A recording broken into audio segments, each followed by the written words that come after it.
السلام علیکم میرے محترم عزیز دوستو۔ بنی اسرائیل میں ایک عابد تھے جو کہ اول درجے کے ولی کے منصب پر فائز تھے۔ شان یہ تھی کہ خانقاہ پر بادشاہ حاضر ہو کر حاجت دریافت کرتا، مگر آپ رحمت اللہ علیہ فرما دیتے۔ اللہ کی طرف سے آپ رحمت اللہ علیہ کے عبادت خانے پر انگور کی بیل لگی ہوئی تھی جو ہر روز ایک انوکھا انگور اگاتی تھی۔ جب آپ رحمت اللہ علیہ اس کی طرف اپنا مبارک ہاتھ بڑھاتے تو اس میں سے پانی ابل پڑتا، جسے آپ رحمت اللہ علیہ نوش فرما لیتے۔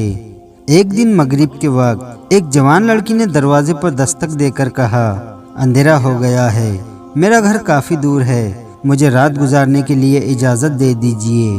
آپ رحمت اللہ علیہ نے ترس کھا کر اسے اپنی خانقاہ میں پناہ دی۔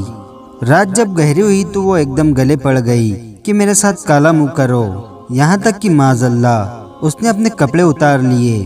آپ رحمت اللہ علیہ نے فوراً آنکھیں بند کر لی اور اس کو کپڑے پہننے کا حکم دیا، مگر وہ نہ مانی بلکہ برابر مطالبہ کرتی رہی۔ آپ رحمت اللہ علیہ نے مضطرب ہو کر اپنی نفس سے پوچھا، اے نفس تو کیا چاہتا ہے؟ اس نے کہا، خدا کی قسم میں تو اس موقع سے فائدہ اٹھانا چاہتا ہوں۔ آپ نے فرمایا، تیرا ناس ہو، کیا تو میری زندگی بھر کی عبادت کو ضائع کرنے کا امیدوار ہے؟ کیا تو طالب عذار نار ہے؟ کیا تو جہنم کے سانپوں اور بچھو کا طلبگار ہے؟ یاد رکھ، زانی کو منہ کے بل گھسیٹ کر جہنم کے گہرے گار میں جھونپ دیا جائے گا۔ مگر اس بدنیت لڑکی کے ساتھ ساتھ نفس نے بھی اپنی تحریر برابر جاری رکھی۔ آپ رحمت اللہ علیہ نے اپنے نفس سے فرمایا، چل تو پہلے تجربہ کر لے کہ تو دنیا کی معمولی سی آگ بھی برداشت کر سکتا ہے یا نہیں۔ یہ کہہ کر آپ رحمت اللہ علیہ نے جلتے ہوئے چراغ پر ہاتھ رکھ دیا، مگر وہ نہ جلا۔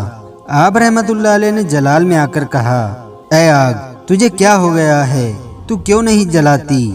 اس پر پہلے آگ نے انگوٹھا جلایا، پھر انگلیوں کو جلایا، حتیٰ کہ ہاتھ کا پورا پنجہ کھا گئی۔ یہ حیرت انگیز منظر دیکھ کر اس لڑکی پر خوف طاری ہو گیا۔ اس کے منہ سے ایک زوردار چیخ بلند ہو کر فضا کی تنہائی میں گم ہو گئی۔ وہ زور سے گری اور اس کی روح پرواز کر گئی۔ آپ رحمت اللہ علیہ نے فوراً اس کی برہنہ لاش پر چادر اڑا دی۔ صبح کو جب ابلیس نے چلا کر اعلان کیا کہ اس عابد نے فلاں کے ساتھ رات کو زیادتی کر کے اس کو قتل کر دیا ہے، یہ خبر سن کر بادشاہ آگ ببولا ہو گیا اور اپنے سپاہیوں کے ساتھ آپ رحمت اللہ علیہ کی خانقاہ پر آ پہنچا۔ جب وہاں سے اس برہنہ لڑکی کی لاش برآمد ہو گئی تو آپ رحمت اللہ علیہ کے گلے میں زنجیر ڈال کر نکالا گیا اور پھر سپاہیوں نے خانقاہ کی اینٹ سے اینٹ بجا دی۔ وہ عابد رحمت اللہ علیہ صبر کا دامن تھامے رہے، یہاں تک کہ انہوں نے اپنا جلا ہوا ہاتھ بھی کپڑے میں چھپائے رکھا اور کسی پر بھی ظاہر نہ ہونے دیا۔ اس وقت دستور یہ تھا کہ زانی کو آرے سے چیر کر 2 ٹکڑے کر دیا جاتا تھا، لہٰذا بادشاہ کے حکم سے عابد رحمت اللہ علیہ کے سر پر آرا رکھ کر ان کے بدن کے 2 حصے کر دیے گئے۔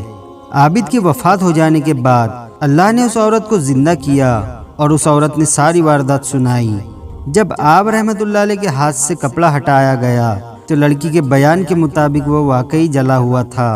اس کے بعد حسب سابق وہ لڑکی پھر مردہ ہو گئی۔ یہ حیرت انگیز حقیقت سن کر لوگوں کے سر عقیدت سے جھک گئے اور خوش نصیب عابد کی اس دردناک رحلت پر سبھی تعصیب و حسرت کرنے لگے۔ جب ان کے لیے قبر کھودی گئی تو اس سے مشک و عنبر کی لپٹیں آنے لگی۔ جو ہی دونوں کے جنازے لائے گئے تو آسمان سے صدا آنے لگی کہ صبر کرو، یہاں تک کہ فرشتے ان پر نماز جنازہ پڑھ رہے ہیں۔ تدفین کے بعد اللہ رب العالمین نے خوش نصیب عابد کی قبر پر چمیلی کو اگایا۔ لوگوں نے مزار پر انوار پر ایک خطبہ آویزہ پایا جس میں کچھ اس طرح مضمون تھا، بسم اللہ الرحمن الرحیم، اللہ کی طرف سے اپنے بندے اور ولی کی طرف میں نے اپنے فرشتوں کو جمع فرمایا۔ جبرائیل نے خطبہ سنایا اور میں نے 50,000 دلہنوں کے ساتھ جنت الفردوس میں اس اپنے ولی کا نکاح فرمایا۔ میں اپنے فرما برداروں اور مقربوں کو ایسے ہی نوازتا ہوں۔ سبحان اللہ۔ تو دوستو، اللہ تعالیٰ اپنے فرما برداروں کو ایسے ہی انعاموں سے نوازتا ہے۔ ہماری بھی دعا ہے کہ اللہ تعالیٰ ہم کو فرما بردار بنائے اور آزمائشوں سے ہمیں محفوظ فرمائے۔ ہم آزمائش کے قابل نہیں، بس اللہ ہمیں اپنی نعمتوں اور انعامات سے نوازتا رہے، آمین یا رب العالمین۔ تو دوستو، آج کی یہ ویڈیو آپ کو کیسی لگی ہمیں کمنٹ کر کے ضرور بتائیں۔ اور ویڈیو کو لائک اور اپنے دوستوں کے ساتھ شیئر ضرور کریں۔